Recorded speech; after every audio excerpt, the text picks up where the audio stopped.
Hi అండి, అందరికీ నమస్కారం. నా పేరు Kanchana. Welcome to our channel Sahi rush.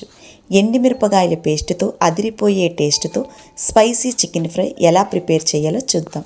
2 kgs chicken తీసుకున్నాం. 3 ఆనియన్స్, 3 టమాటాస్, 8 చిల్లీస్, 15 ఎండుమిరపకాయలు 10 నిమిషాలు నానబెట్టి మిక్సీ చేయాలి. కావలసిన పదార్థములు: చికెన్, కొత్తిమీర, కరివేపాకు, అల్లం వెల్లుల్లి పేస్ట్. స్టవ్ వెలిగించి స్టవ్ మీద ఒక పాత్ర పెట్టుకుని తగినంత ఆయిల్ వేసుకోవాలి. కడిగి ఉంచిన చికెన్ని వేసుకోవాలి.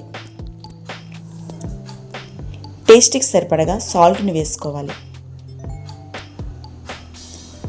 1 స్పూన్ పసుపుని వేసుకొని బాగా కలుపుకోవాలి.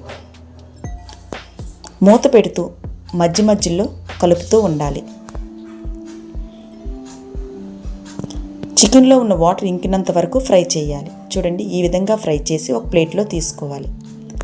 అదే పాత్రలో ఉల్లిపాయలు, పచ్చిమిరపకాయలు వేసుకొని ఫ్రై చేయాలి.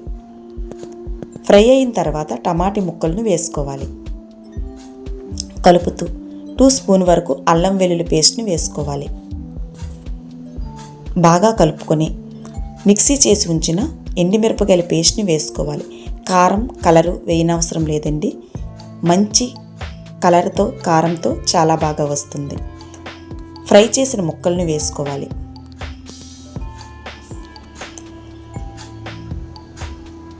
ముక్కలకి పట్టే విధంగా బాగా కలుపుకోవాలి. చూడండి, ఈ విధంగా కలుపుకోవాలి. 2 స్పూన్ వరకు మసాలా పౌడర్ని వేసుకోవాలి. బాగా కలుపుకొని స్టవ్ని స్లిమ్లో పెట్టుకొని మూత పెట్టి 10 నిమిషాలు ఉంచాలి. 10 నిమిషాల తర్వాత కొత్తిమీర, కరివేపాకును వేసుకోవాలి. బాగా కలుపుకొని జీడిపప్పును యాడ్ చేసుకోవాలి. ఎండుమిరపకాయల పేస్ట్తో అదిరిపోయే టేస్ట్తో స్పైసీ చికెన్ ఫ్రై రెడీ అయింది. Please like, share and subscribe. Thank you.